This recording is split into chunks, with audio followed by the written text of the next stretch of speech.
ಹೂವ ತರುವರ ಮನೆಗೆ ಹುಲ್ಲ ತರುವ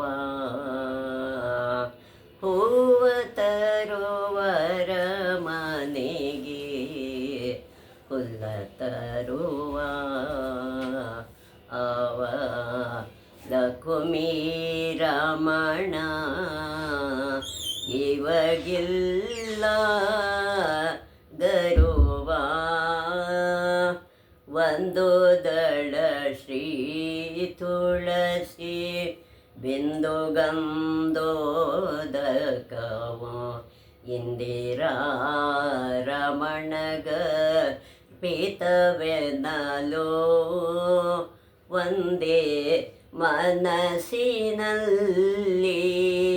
ಒಂದೇ ಮನಸ್ಸಿನಲ್ಲಿ ಸಿಂಧು ಶಯನ ನೆನಲು ಎಂದೆಂದು ವಾಸಿಪನೋ ಮಂದಿರದೊಳಗೆ ಹೂವ ತರುವರ ಮನೆಗೆ ಹುಲ್ಲ ತರುವ. ನಮಸ್ಕಾರ ವೀಕ್ಷಕರೇ, ಇಂದು ಭುವನೇಶ್ವರದ ವಿಷಯವನ್ನು, ಕ್ಷೇತ್ರದ ಬಗ್ಗೆ, ಆ ನಗರಗಳ ಬಗ್ಗೆ ನಾವು ಇವತ್ತು ಅಭ್ಯಾಸ ಮಾಡೋಣ. ಭುವನೇಶ್ವರ ಇದು ಪೂರ್ವ ಭಾರತದಲ್ಲಿರುವ ಒಂದು ತೀರ್ಥಕ್ಷೇತ್ರ. ಇದು ಪೂರ್ವ ಭಾರತದಲ್ಲಿ ಇರ್ತಕ್ಕಂಥ ಒಂದು ಕ್ಷೇತ್ರ. ಇದು ಪುರಿ ಜಿಲ್ಲೆಯ ಕುರ್ದಾ ವಿಭಾಗದಲ್ಲಿದೆ. ಇದು ಎಲ್ಲಿದೆ ಅಂದರೆ, ಇದು ಪುರಿ ಜಿಲ್ಲೆ ಅಂತ ಇದೆ. ಅಲ್ಲಿ ಕುರ್ದಾ ಅನ್ನೋ ವಿಭಾಗದಲ್ಲಿ ಈ ಭುವನೇಶ್ವರ ನಗರ ಇದೆ. ಮೌರ್ಯರ ಸಾಮ್ರಾಜ್ಯದ ಅಶೋಕನು ಕಳಿಂಗ ಯುದ್ಧದಲ್ಲಿ ಜಯಶಾಲಿಯಾದ. ಅಶೋಕ ಕಳಿಂಗನ ಗೆದ್ದು ಮೌರ್ಯರ ಸಂತತಿಯೊಂದು ಮೌರ್ಯ ಸಾಮ್ರಾಜ್ಯದಲ್ಲಿದ್ದ. ಅವನು ಅಲ್ಲಿ ಕಳಿಂಗ ದೇಶವನ್ನು, ಇದು ಹಿಂದೆ ಕಳಿಂಗ ದೇಶ ಅನ್ನೋ ಹೆಸರು ಇತ್ತು. ಈ ಜಿಲ್ಲೆಗೆ ಅಥವಾ ಆ ಪ್ರಾಂತ್ಯಕ್ಕೆ ಇದ್ದಿದ್ದದು ಜಯಶಾಲಿಯಾದ. ಆದರೆ ಇದಕ್ಕೆ ತೆತ್ತ ಬೆಲೆಯಿಂದ ಅವನ ಬದುಕಿಗೆ ಹೊಸ ತಿರುವು ಸಿಕ್ಕಿತು. ಇದರಲ್ಲಿಂದ ಅವನಿಗೆ ತುಂಬ ಬುದ್ಧಿ ಬಂತು. ಅಂದರೆ ಹಿಂಸೆ ಮಾಡಿ ನನ್ನ ರಾಜ್ಯ ಗೆದ್ದಿದ್ದು ನನಗಿದು ಸರಿ ಹೋಗಲಿಲ್ಲ, ಎಷ್ಟರ ಜನರ ಬದುಕಿಗೆ ನಾನು ತೊಂದರೆ ಕೊಟ್ಟಿದ್ದೀನಿ ಅಂದಾಗ ಅವನೇನು ಮಾಡ್ತಾನೆ, ಹಿಂಸೆಯನ್ನು ತ್ಯಜಿಸಿ ಬೌದ್ಧ ಧರ್ಮ ಸ್ವೀಕರಿಸುವ ನಿಶ್ಚಯ ತೆಗೆದುಕೊಂಡನು. ಇದನ್ನೇ ತ್ಯಜಿಸಿ ಈ ಧರ್ಮವನ್ನು ತ್ಯಜಿಸಿ ಅವನು ಬೌದ್ಧ ಧರ್ಮನ ಸ್ವೀಕಾರ ಮಾಡ್ತಾನೆ. ಸ್ವೀಕಾರ ಮಾಡಬೇಕು ಅಂತ ನಿಶ್ಚಯ ಮಾಡ್ತೇನೆ. ಈ ಎಲ್ಲ ಭಾವನೆಗಳಿಗೆ ಕಾರಣವಾದ, ಈ ಎಲ್ಲ ಭಾವನೆಗಳಿಗೆ ಅಂದರೆ ಅವನ ಇಷ್ಟಕ್ಕೆ ಏನು ಬಂತು ಅಂದರೆ, ಯುದ್ಧವು ನಡೆದಿದ್ದು ಭುವನೇಶ್ವರದಲ್ಲಿ ಎಂದು ಹೇಳುತ್ತಾರೆ. ಭುವನೇಶ್ವರದಲ್ಲೇ ಈ ಯುದ್ಧ ನಡೆದಿದ್ದು ಅಂತ ಎಲ್ಲರ ಭಾವನೆ ಇದೆ. ಇದು ಕಳಿಂಗದ ಚಕ್ರವರ್ತಿ ಕಾರವೇಲನ ರಾಜಧಾನಿಯಾಗಿತ್ತು. ಕಾರವೇಲ ಅಂತ ಆ ದೇಶದ ರಾಜಧಾನಿಯಾಗಿರ್ತಾನೆ. ಕಾರವೇಲನವನು, ಅವನ ಅಧೀನದಲ್ಲಿ ಈ ಕಳಿಂಗ ದೇಶ ಇತ್ತು. ನಡುವೆ ಒಮ್ಮೆ ರಾಜಧಾನಿಯನ್ನು ಭುವನೇಶ್ವರದಿಂದ ಕಟಕಿಗೆ ವರ್ಗಾಯಿಸಲಾಯಿತು. ಭುವನೇಶ್ವರದಿಂದ ಮತ್ತೆ ಕಟಕ್ ಪ್ರಾಂತ್ಯಕ್ಕೆ ಅದನ್ನು ವರ್ಗಾವಣೆ ಮಾಡ್ತಾರೆ. ಸ್ವಾತಂತ್ರ್ಯ ನಂತರ ಪುನಃ ಒರಿಸ್ಸಾದ ರಾಜಧಾನಿಯನ್ನು ಭುವನೇಶ್ವರದಲ್ಲೇ ಸ್ಥಾಪಿಸಲಾಯಿತು. ತಿರ್ಗಾ ಅದನ್ನು ಒರಿಸ್ಸಾದಿಂದ ಮತ್ತೆ ಭುವನೇಶ್ವರವನ್ನು ರಾಜಧಾನಿಯಾಗಿ ಮಾಡುತ್ತಾರೆ. ಅದಕ್ಕೆ ಅದೇ ಸ್ಥಾಪನೆ ಆಗುತ್ತೆ. ಭುವನೇಶ್ವರವನ್ನು ಗುಪ್ತ ಕಾಶಿ ಎಂದು ಕರೆಯುತ್ತಾರೆ. ರಹಸ್ಯವಾದ ಕಾಶಿ ಅಂತಲೂ ಇದನ್ನು ಕರೀತಾರೆ ಈ ಭುವನೇಶ್ವರವನ್ನು. ಇದು ಶಿವಮಂದಿರಗಳ ನಗರ. ಬರೀ ಶಿವ ದೇವಾಲಯಗಳೇ ಇದೆ ಅಲ್ಲಿ. ಹೆಚ್ಚು ದೇವಾಲಯಗಳು ಅಲ್ಲೇ ಇದೆ. ಈ ಕ್ಷೇತ್ರಕ್ಕೆ ಸಂಬಂಧಿಸಿದ ಕಥೆಯೊಂದು ಹೀಗಿದೆ. ಆ ಕಥೆ ಹೇಳ್ತಾರೆ ಯಾಕೆ ಆ ಕ್ಷೇತ್ರ ಅಷ್ಟು ಹೆಸರುವಾಸಿ ಅಂತ. ಹಿಂದೆ ಇದು ವಿಷ್ಣುವಿನ ಚಕ್ರತೀರ್ಥವಾಗಿತ್ತು. ವಿಷ್ಣುವಿನಿಂದ ಚಕ್ರತೀರ್ಥ ಅಂತ ಅದು ಅನ್ನಿಸ್ಕೊಂಡಿತ್ತು. ಇಲ್ಲಿನ ವನದಲ್ಲಿ ಒಂದೇ ಒಂದು ಮಾವಿನ, ಅಂದರೆ ಅದನ್ನು ಸಂಸ್ಕೃತದಲ್ಲಿ ಆಮ್ರ ಅಂತ ಹೇಳ್ತಾರೆ, ಮಾವಿನ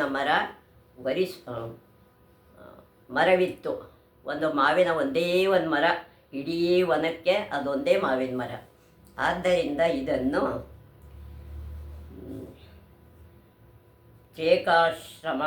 ಏಕಾಶ್ರಮ ಅಂದರೆ ಏಕಾಮ್ರ ಕಾನನ ಅಂತ ಕರೀತಾರೆ. ಇದು ಏಕಾಮ್ರ ಕಾನನ ಅಂತೂ ಇದಕ್ಕೆ ಹೆಸರು ಎಂದು ಕರೆಯುತ್ತಿದ್ದರು.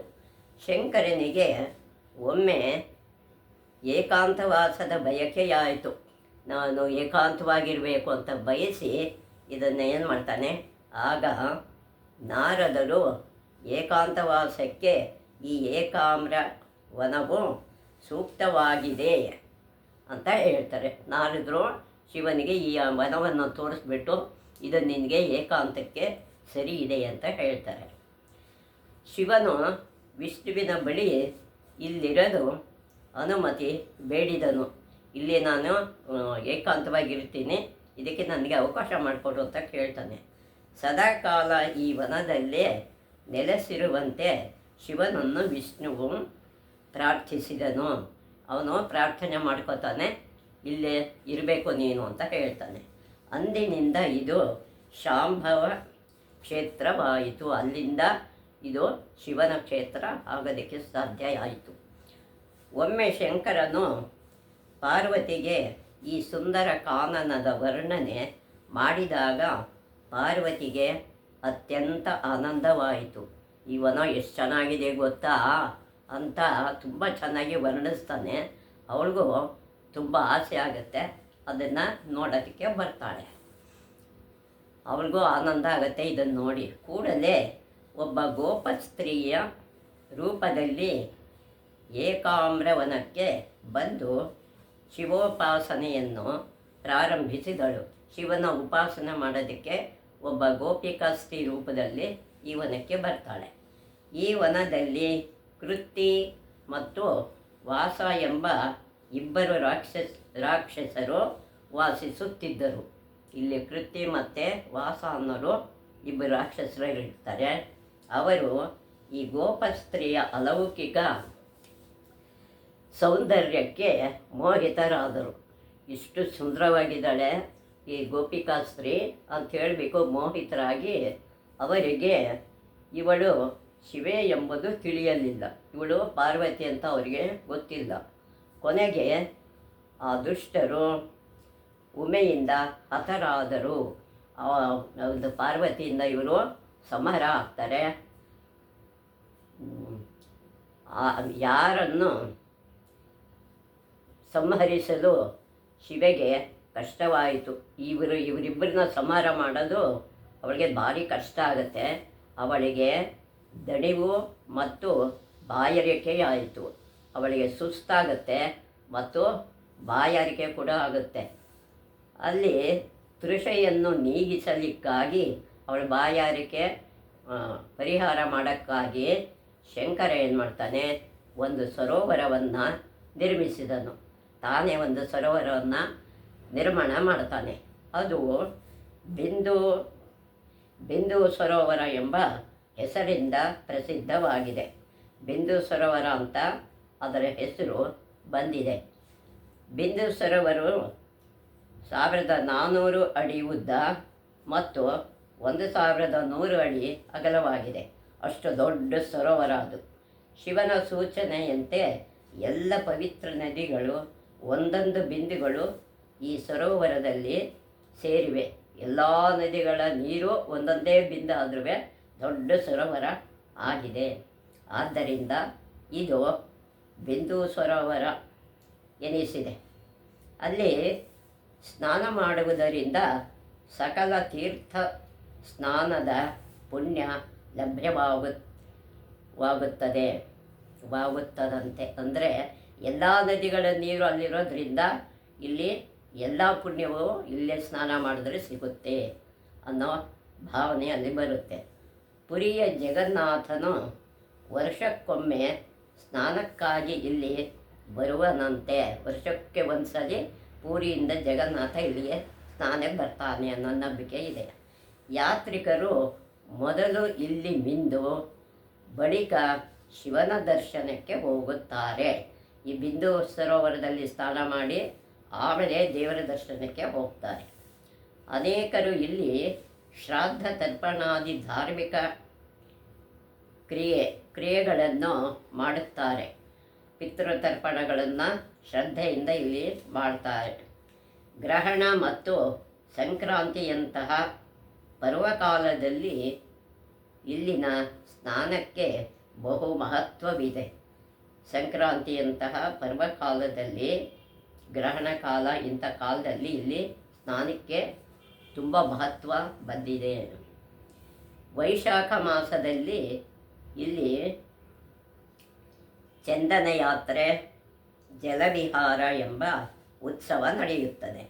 ಇಲ್ಲಿ ಚಂದನ ಯಾತ್ರೆ, ಜಲವಿಹಾರ ಎಂಬ ಉತ್ಸವಗಳು ನಡೆಯುತ್ತೆ ವೈಶಾಖ ಮಾಸದಲ್ಲಿ.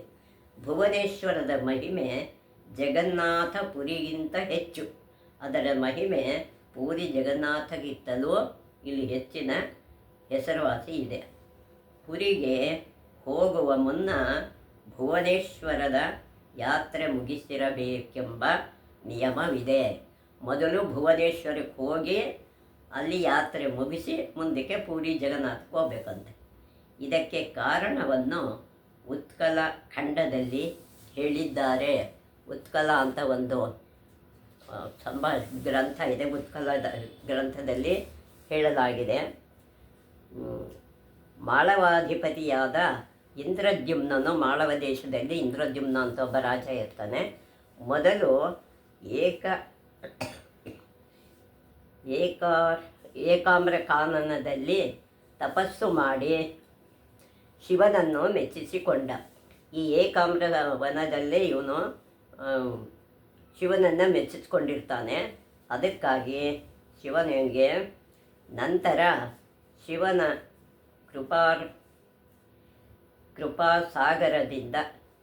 ಕೃಪಾ ಪ್ರಸಾದದಿಂದ ಇವನಿಗೆ ಶಿವನ ಪ್ರಸಾದದಿಂದ ಏನಾಗುತ್ತೆ, ರಾಜನಿಗೆ ಪುರಿಯ ಜಗನ್ನಾಥನ ದರ್ಶನವಾಯಿತು. ಅವನ ಕಡೆಯಿಂದ ಜಗನ್ನಾಥನ ದರ್ಶನ ಆಗುತ್ತೆ ಎಂಬ ಕಥೆ ಇಲ್ಲಿ ಆಧಾರವಾಗಿದೆ.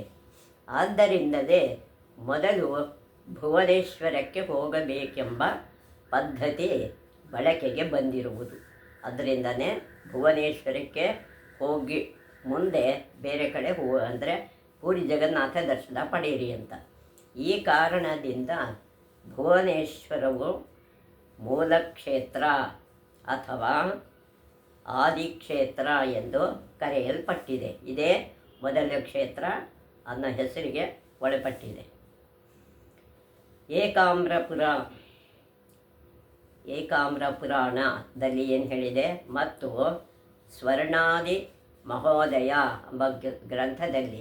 ಎಂಬ ಗ್ರಂಥಗಳಲ್ಲಿ ಭುವನೇಶ್ವರದ ಕ್ಷೇತ್ರ ಮಹಾತ್ಮೆ ಮತ್ತು ಯಾತ್ರಾ ವಿಧಿಗಳ ವಿವರಗಳಿವೆ. ಇಲ್ಲಿ ಯಾವ್ಯಾವ ರೀತಿ ಹೇಗೆ ಹೋಗಬೇಕು ಅನ್ನೋ ವಿವರ ಈ ಎರಡು ಗ್ರಂಥದಲ್ಲಿ ಕೊಟ್ಟಿದ್ದಾರೆ. ಯಾತ್ರಿಕರು ಇಲ್ಲಿ 3 ಹಗಲು 3 ರಾತ್ರಿಗಳನ್ನು ಕಳೆಯಬೇಕೆಂಬ ನಿಯಮವಿದೆ. ಇಲ್ಲೇ 3 ದಿನ ಇರಬೇಕು. 3 ಹಗಲು 3 ರಾತ್ರಿ ಅಲ್ಲೇ ಸ್ನಾನ ಮಾಡಬೇಕು, ಅಲ್ಲಿ ಎಲ್ಲಿ ದೇವತೆಗಳ ದರ್ಶನ ಮಾಡಬೇಕು, ಅಲ್ಲಿ ಸುತ್ತಮುತ್ತ ಇರೋ ದೇವಸ್ಥಾನಗಳನ್ನು ನೋಡಿದ್ರೆ ಪುಣ್ಯ ಇದೆ ಅಂತ ಇದೆ. ಮೊದಲಿಗೆ ಬಿಂದು ಸಾಗರದಲ್ಲಿ ಸ್ನಾನ ಮಾಡಿ, ಮೊದಲು ಬಿಂದು ಸರೋವರದಲ್ಲಿ ಸ್ನಾನ ಮಾಡಬೇಕು. ಕ್ಷೇತ್ರಪತಿಯಾದ ಅನಂತ ವಾಸುದೇವನ ದರ್ಶನ ತೆಗೆದುಕೊಳ್ಳಬೇಕು. ನಂತರ ಪಾಪಹಾರ ದೇವಿ ಅಂತ ಒಬ್ಬಳಿದ್ದಾಳೆ, ಅವಳನ್ನು ನಮಿಸಿ ಭುವನೇಶ್ವರ ಮಂದಿರದ ಸಿಂಹದ್ವಾರದಲ್ಲಿ ಪ್ರವೇಶಿಸಿ, ಅಲ್ಲಿ ಸಿಂಹದ್ವಾರದಲ್ಲಿ ಪ್ರವೇಶ ಮಾಡಬೇಕು, ನಮಸ್ಕರಿಸಬೇಕು. ನಂತರ ಕ್ರಮವಾಗಿ ಯಾವ್ಯಾವ ದೇವರನ್ನು ನೋಡಬೇಕು, ಗಣೇಶ, ಗೋಪಾಲಿನಿ, ಕಾರ್ತಿಕೇಯ, ನಂದಿ, ಚಂಡಿಕೇಶ್ವರ, ಕಲ್ಪತರು ಮತ್ತು ಸಾವಿತ್ರಿ ಮೊದಲಾದ ಮಂದಿರಗಳನ್ನು ನೋಡಿ ಕೊನೆಯಲ್ಲಿ ಲಿಂಗರಾಜನ ಬಳಿ ಸಾಗಬೇಕು. ಇಷ್ಟು ದೇವರನ್ನು ನೋಡಿಕೊಂಡು ದರ್ಶನ ಮಾಡಿಕೊಂಡು ಕೊನೆಗೆ ಲಿಂಗರಾಜ ಅನ್ನೋ ದೇವರಿದೆ, ಅದೇ ಶಿವನ ದೇವಸ್ಥಾನ, ಅಲ್ಲಿಗೆ ಹೋಗಬೇಕು. ಇದು ಪದ್ಧತಿ. ಮಂದಿರಗಳ ನಗರ, ಮುಂದೆ ಯಾವ್ಯಾವ ನಗರಗಳು ಇಲ್ಲಿ ಇದೆ ಅನ್ನೋದು. ಭುವನೇಶ್ವರವನ್ನು ಮಂದಿರಗಳ ನಗರವೆಂದು ಕರೆಯುತ್ತಾರೆ. ಹಿಂದಿನಿಂದ ಅದಕ್ಕೆ ಅದೇ ಹೆಸರು. ಒಂದು ಕಾಲದಲ್ಲಿ ಬಿಂದುಸಾಗರದ ಸುತ್ತಲಲ್ಲಿ 6-7 ಸಾವಿರ ಮಂದಿರಗಳಿದ್ದವಂತೆ. 6-7 ಸಾವಿರ ಮಂದಿರಗಳು ಇದ್ದುವಂತೆ. ಅವುಗಳ ಪೈಕಿ ಸುಮಾರು 500 ಮಂದಿರಗಳ ಅವಶೇಷ ಇನ್ನೂ ಕಂಡುಬರುತ್ತದೆ. ಇವಾಗಲೂ ಅದು ಕಾಣ್ತಾ ಇದೆ, ಅವಶೇಷಗಳು ಮಾತ್ರ. ಸುಮಾರು 100 ಮಂದಿರಗಳು ಒಳ್ಳೆಯ ಸ್ಥಿತಿಯಲ್ಲಿವೆ. 100 ಮಂದಿರ ಮಾತ್ರ ಒಳ್ಳೆಯ ಸ್ಥಿತಿಯಲ್ಲಿ ಇವಾಗಲೂ ನೋಡಬಹುದು. ಭುವನೇಶ್ವರದಲ್ಲಿರುವ ಮಂದಿರಗಳಲ್ಲಿ ಅತ್ಯಂತ ಮುಖ್ಯವಾದುದು, ಸುಂದರ ಮತ್ತು ಭವ್ಯವಾದುದು ಲಿಂಗರಾಜ ಮಂದಿರ. ಇದೊಂದೇ ಮಂದಿರ ತುಂಬ ನೋಡೋಕ್ಕೆ ಚೆನ್ನಾಗಿದೆಯಂತದೆ. ಇದನ್ನು ಎಲ್ಲರೂ ದರ್ಶನ ಮಾಡಿಕೊಳ್ಳೇಬೇಕು ಅಂತ ಒಂದು ನಿಯಮ ಇದೆ. ಇದರಲ್ಲಿನ ತ್ರಿಭುವನೇಶ್ವರ ಲಿಂಗರಾಜನ ರಾಜನಿಂದಾಗಿಯೇ ಈ ಕ್ಷೇತ್ರ ಭುವನೇಶ್ವರವಾದದ್ದು. ಈ ಲಿಂಗರಾಜನ ಹೆಸರಿನಿಂದಲೇ ಇದು ಭುವನಕ್ಕೆ, ಅಂದರೆ ತ್ರಿಭುವನದಲ್ಲೂ ಅಷ್ಟು ಸುಂದರವಾಗಿದೆಯಂತೆ ಈ ಲಿಂಗರಾಜ ದೇವಸ್ಥಾನ. ಈ ಮಂದಿರವು 11ನೇ ಶತಮಾನದಲ್ಲಿ ಕೇಸರ ವಂಶದ ಅರಸರಿಂದ ಕಟ್ಟಿಸಲ್ಪಟ್ಟಿತು. ಇದು ಕೇಸರ ವಂಶ ಅಂತಿರುತ್ತೆ, ಆ ರಾಜನಿಂದ ಈ ಮಂದಿರವನ್ನು ಕಟ್ಟಲ್ಪಟ್ಟಿತ್ತು. ಇದರ ಸುತ್ತ ವಿಸ್ತೃತವಾದ ಪರಾಂಗಣ ಮತ್ತು ಪ್ರಾಕಾರಗಳಿದ್ದು, ಅದಕ್ಕೆ ಪೂರ್ವ, ಉತ್ತರ ಮತ್ತು ದಕ್ಷಿಣ ದಿಕ್ಕುಗಳಲ್ಲಿ ಪ್ರವೇಶ ದ್ವಾರಗಳಿವೆ. ಈ 3 ದಿಕ್ಕುಗಳಿಗೂ ಬಾಗಿಲುಗಳಿದೆ. ಒಳಗೆ ಹೋಗುತ್ತಿದ್ದಂತೆ ಮೊದಲಿಗೆ ಗಣೇಶ ಮಂದಿರ, ನಂತರ ನಂದಿ ಸ್ತಂಭ ಮತ್ತು ಭೋಗಮಂಟಪಗಳು ಸಿಗುತ್ತವೆ. ಗಣೇಶನ ಮಂದಿರ ಮತ್ತು ನಂದಿ ಸ್ತಂಭ ಮತ್ತು ಭೋಗಮಂಟಪಗಳು ಸಿಗುತ್ತೆ ಹೋಗಿದ ತಕ್ಷಣ. ಬಳಿಕ ನೃತ್ಯ ಮಂದಿರ, ಜಗನ್ಮೋಹನ ಸಭಾಮಂಟಪ ಮತ್ತು ಗರ್ಭಗೃಹಗಳಿವೆ. ಗರ್ಭಗುಡಿ ಮುಂದೆಲ್ಲ ಇದೆ. ಗರ್ಭಗೃಹದ ಮೇಲೆ 127 ಅಡಿ ಎತ್ತರದ ವಿಮಾನವಿದೆ. ವಿಮಾನ ಗೋಪುರ ಅಂತ ಹೇಳ್ತಾರಲ್ವ, ಅದು 127 ಅಡಿ ಅದರ ಮೇಲೆ ಇದೆಯಂತೆ. ಗರ್ಭಗುಡಿಯಲ್ಲಿ 3 ಮೂಲೆಗಳಲ್ಲಿ ಗಣೇಶ, ಪಾರ್ವತಿ ಮತ್ತು ಕಾರ್ತಿಕೇಯರ ಅತ್ಯಂತ ಸುಂದರವಾದ ಮೂರ್ತಿಗಳಿವೆ. ಇವರ 3 ಜನದ ಮೂರ್ತಿನೂ ಇಲ್ಲಿ ಇದೆ. ಗರ್ಭಗುಡಿಯಲ್ಲಿ ಭಾರಿ ಗಾತ್ರದ ಸ್ವಯಂಭೂ ಶಿವಲಿಂಗವಿದೆ. ಅದು ತಾನೇ ಸೃಷ್ಟಿಯಾಗಿರೋದು ಸ್ವಯಂಭೂ ಶಿವಲಿಂಗ ಅದರಲ್ಲಿದೆ. ಇದನ್ನು ಲಿಂಗರಾಜ ಎನ್ನುತ್ತಾರೆ. ಅಂದರೆ ಲಿಂಗಗಳಿಗೆಲ್ಲ ರಾಜ ಅದು ಅಂತ ಹೆಸರು. ಭಾರತದ ಉತ್ಕೃಷ್ಟ ಮಂದಿರಗಳಲ್ಲಿ ಒಂದೆಂದು ಪರಿಗಣಿಸಲ್ಪಟ್ಟಿರುವ ಮುಕ್ತೇಶ್ವರ ಮಂದಿರ ಇರುವುದು ಇಲ್ಲಿಯೇ. ಎಲ್ಲದಕ್ಕಿಂತ ಭಾರತದಲ್ಲಿ ಅತ್ಯಂತ ಹೆಚ್ಚಿನ ಮಂದಿರಗಳಲ್ಲಿ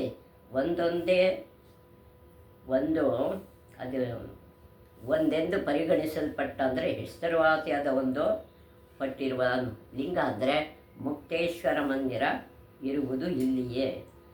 ಈ ಮಂದಿರ ಹೋಲಿಕೆಯಲ್ಲಿ ಚಿಕ್ಕದಾದರೂ ನೋಡೋದಕ್ಕೆ ಚಿಕ್ಕದಾಗಿದೆ. ಇದರ ಶಿಲ್ಪಕಲೆ ಅಪ್ರತಿಮವಾದುದು, ಅದು ಹೇಳಲಿಕ್ಕೆ ಅಸಾಧ್ಯವಾದುದು. ಅಷ್ಟು ಸುಂದರವಾದ ಮಂದಿರ ಅದು. 2 ಕಂಬಗಳ ಮೇಲೆ ನಿಂತ ಒಂದು ಕಮಾನಿನ ಮೂಲಕ ಒಳಗೆ ಪ್ರವೇಶ. ಒಂದು ಕಮಾನಿನ ಮೂಲಕ ಅದರ ಒಳಗಡೆ ಪ್ರವೇಶ. ಸಪ್ತ ಮಾತೃಕೆಯರು ಅಂದರೆ 7 ಜನ ದೇವತೆಗಳು, ದೇವಿಯರು. ಮಾತೃಕೆಯರು ಅಂದರೆ ದೇವಿಯರು, ಶಕ್ತಿಗಳು. ಮೂಷಿಕಾರೂಢನಾದ ಗಣೇಶ, ಇಲಿವಾಹನನಾದ ಗಣೇಶ ಇದ್ದಾನೆ. ಮಯೂರಾಸನನಾಗಿರುವ ಅಂದರೆ ನವಿಲಿಯ ವಾಹನನಾಗಿರ್ತಕ್ಕಂಥ ಕಾರ್ತಿಕೇಯ. ಮಗುವಿನೊಡನಿರುವ ತಾಯಿ ಅಂದರೆ ಪಾರ್ವತಿ. ಮದ್ದಾನೆಯ ಮೇಲೆ ಕುಳಿತು ರಾಕ್ಷಸರೊಡನೆ ಯುದ್ಧದಲ್ಲಿ ತೊಡಗಿರುವ ಸ್ತ್ರೀ ಅಂದರೆ ದೇವಿ, ರಾಕ್ಷಸನ ಸಂಹಾರ ಮಾಡ್ತಿರುವಂಥದ್ದು. 7 ಹೆಡೆ ಹಾವಿನ ಒಳಗಡೆ ಸಿಕ್ಕಿರುವ 7 ಹೆಡೆಯ ಹಾವಿನ ಒಳಗಡೆ ಸಿಕ್ಕಿರುವ ಹೆಣ್ಣು ಹಾವಿನ ಅರ್ಧ ಶರೀರ. ಆನೆಯ ಮೇಲೆ ಕುಳಿತಿರುವ ಸಿಂಹಗಳು, ಕಾದಾಡುತ್ತಿರುವ ಆನೆ, ಸಿಂಹಗಳು. ಸಿಂಹ ಏನು ಮಾಡುತ್ತೆ, ಆನೆನ ಸಂಹಾರ ಮಾಡೋಕ್ಕೆ ಕಾಯ್ತಾ ಇರುತ್ತೆ. ಮೃದಂಗ ಬಾರಿಸುತ್ತ ನಾಟ್ಯವಾಡುತ್ತಿರುವ ತರುಣಿಯರು, ನಾಟ್ಯ ಆಡ್ತಾರೆ ತರುಣಿಯರ ಒಂದು ಶಿಲ್ಪಕಲೆ ಮೊದಲಾದವು ಇಲ್ಲಿನ ಪ್ರಧಾನ ಶಿಲ್ಪಗಳು. ಇದು ಕಳಿಂಗ ಶಿಲ್ಪದ ಒಂದು ಉತ್ಕೃಷ್ಟ ಶೈಲಿ. ಕಳಿಂಗ ದೇಶದ್ದೇ ಒಂದು ಶೈಲಿ ಇದೆ, ಆ ಶಿಲ್ಪ ಶೈಲಿ ಇದರಲ್ಲಿ ನಾವು ನೋಡಬಹುದು. ಇದು 10ನೇ ಶತಮಾನದ ಸಾಧನೆ. ಇದು 10ನೇ ಶತಮಾನದ ಸಾಧನೆಯಾಗಿದೆ. ಇವಲ್ಲದೆ ರಾಜರಾಣಿ ಮಂದಿರ, ಪರಶುರಾಮೇಶ್ವರ ಮಂದಿರ, ಶತ್ರುಘ್ನೇಶ್ವರ ಮಂದಿರ ಮತ್ತು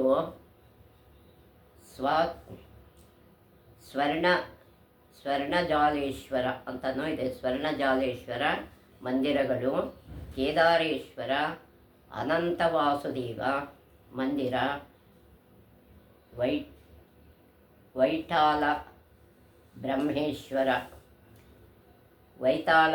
ಅಂದರೆ ಬೇತಾಳ ಬ್ರಹ್ಮೇಶ್ವರ ಅಂತ ಹೆಸರು.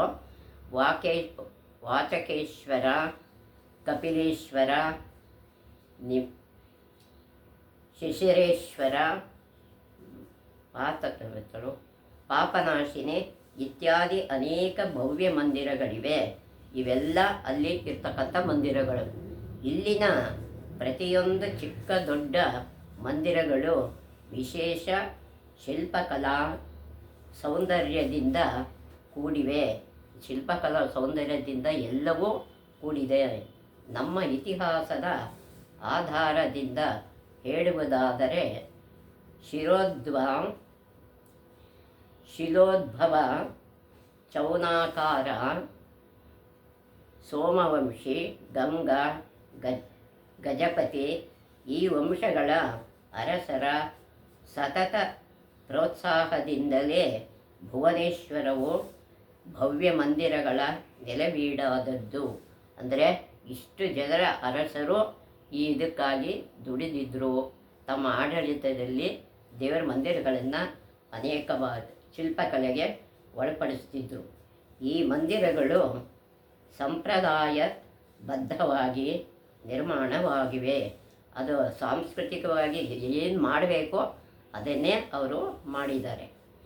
ಇತರ ಸ್ಥಾನಗಳು ಭುವನೇಶ್ವರದ ಪರಿಸರದಲ್ಲಿ ಅನೇಕ ಪ್ರಾಚೀನ ಐತಿಹಾಸಿಕ ಸ್ಥಳಗಳಿವೆ. ಅನೇಕ ಇತಿಹಾಸಕ್ಕೆ ಸಂಬಂಧಪಟ್ಟ ಸ್ಥಳಗಳು ಇಲ್ಲಿ ಇದ್ದಾವೆ. ಲಿಂಗರಾಜ ಮಂದಿರದಿಂದ ಸುಮಾರು 1 ಮೈಲಿ ದೂರದಲ್ಲಿ ಶಿಶುಪಾಲ ಗವಿ ಇದೆ. ಶಿಶುಪಾಲ ಗವಿ ಅಂತ 1 ಮೈಲಿ ದೂರದಲ್ಲಿ ಇದೆ ಲಿಂಗರಾಜ ಮಂದಿರದಿಂದ. ಚೌಕನ ಕಾಲದಲ್ಲಿ ಇಲ್ಲೊಂದು ಸಮೃದ್ಧವಾದ ನಗರವಿತ್ತು ಎಂದು ತಿಳಿದು ಬಂದಿದೆ. ಅವನ ಕಾಲದಲ್ಲಿ ಒಂದು ನಗರ ಇತ್ತಂತೆ ಅಲ್ಲೇ. ಇದರ ದಕ್ಷಿಣ ಭಾಗದಲ್ಲಿ ದೌಲಿ ಎಂಬ ಬೆಟ್ಟವಿದೆ. ಅಲ್ಲಿ ದೌಲಿ ಅಂತ ಒಂದು ಬೆಟ್ಟ ಇದೆಯಂತೆ. ಅಲ್ಲಿ ಅಶೋಕನ ಶಿಲಾಶಾಸನ ದೊರೆತಿದೆ. ಶಿಲಾಶಾಸನದಲ್ಲಿ ಇವನ ಹೆಸರು ಬರೆದಿದ್ದು ಏನಿದೆ ಅಂತ ಅಶೋಕನ ವಿಚಾರ ಅದರಲ್ಲಿ ಇದೆ. ಇದನ್ನು ಕ್ರಿಸ್ತಪೂರ್ವ 257ರಲ್ಲಿ ಸ್ಥಾಪಿಸಲಾಯಿತು. ಅದನ್ನು ಅಲ್ಲಿ ಸ್ಥಾಪನೆ ಮಾಡಿದ್ದಾರೆ. ಬೆಟ್ಟದ ತಪ್ಪಲಿನಲ್ಲಿ ಅಶೋಕ ಮಂದಿರಗಳಿವೆ. ಅಶೋಕದ್ದು ಕಟ್ಟಿಸಿರೋ ಮಂದಿರಗಳು ಇವೆ. ಇವು ಹೊರರಾಜನಾದ ಶಾಂತಿಕರ ದೇವನ ಕಾಲದ್ದು. ಅಲ್ಲಿ ಶಾಂತಿದೇವ ಅಂತ ಒಬ್ಬ ಇರ್ತಾನೆ, ಅವನ ಕಾಲದ್ದು ಇದು ಅಂತ ಹೇಳಲಾಗಿದೆ.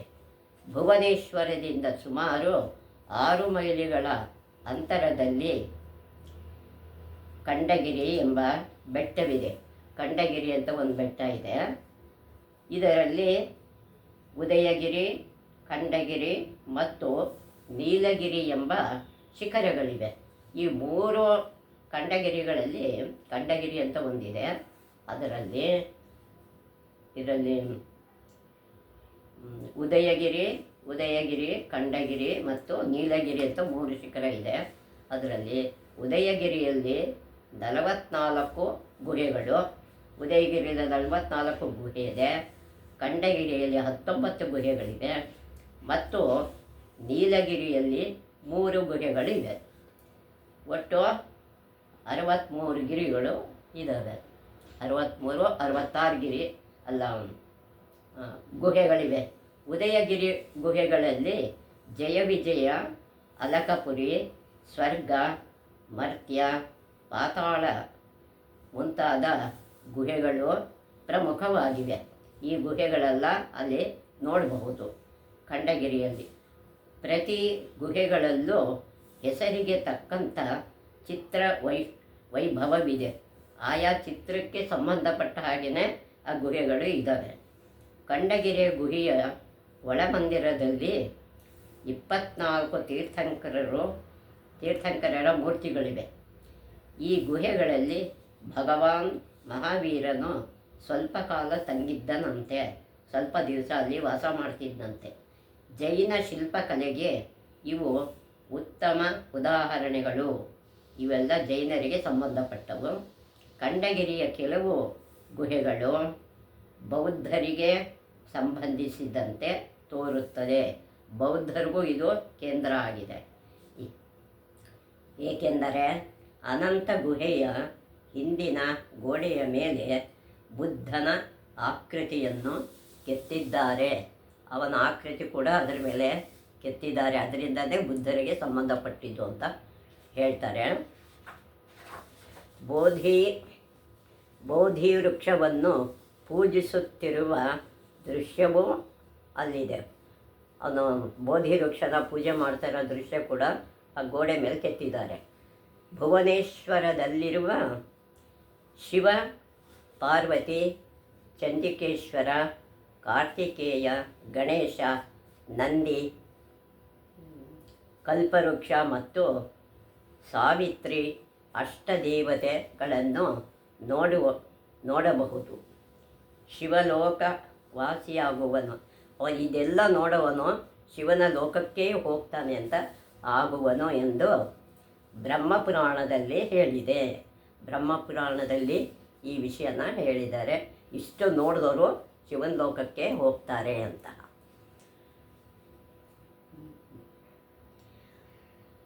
ಪರಿಪರಿಯ ಪುಷ್ಪಗಳ ಪರಮಾತ್ಮಗರ್ಪಿಸಲು ಪರಿಪೂರ್ಣವೆದಲು ಒಂದೇ. ಪರಿಪರಿಯ ಪುಷ್ಪಗಳ ಪರಮಾತ್ಮಗರ್ಪಿಸಲು ಪರಿಪೂರ್ಣವೆದಲು ಸಿರಿಭಾಗ್ಯ ಕೊಡುವಾತ, ಸಿರಿಭಾಗ್ಯ ಕೊಡುವಾತ ಮರ ಮನೆಯೊಳಗೆ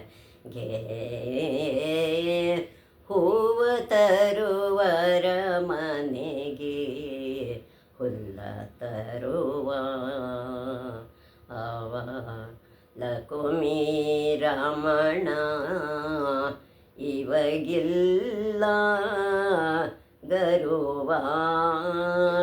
ಪಾಂಡವರ ಮನೆಯಲ್ಲಿ ಕುದುರೆಗಳ ತೊಳೆದು ಪರಿ ಪಾಂಡವರ ಮನೆಯಲ್ಲಿ ಕುದುರೆಗಳ ತೊಳೆದು ಪುಂಡರೀಕಾಕ್ಷತ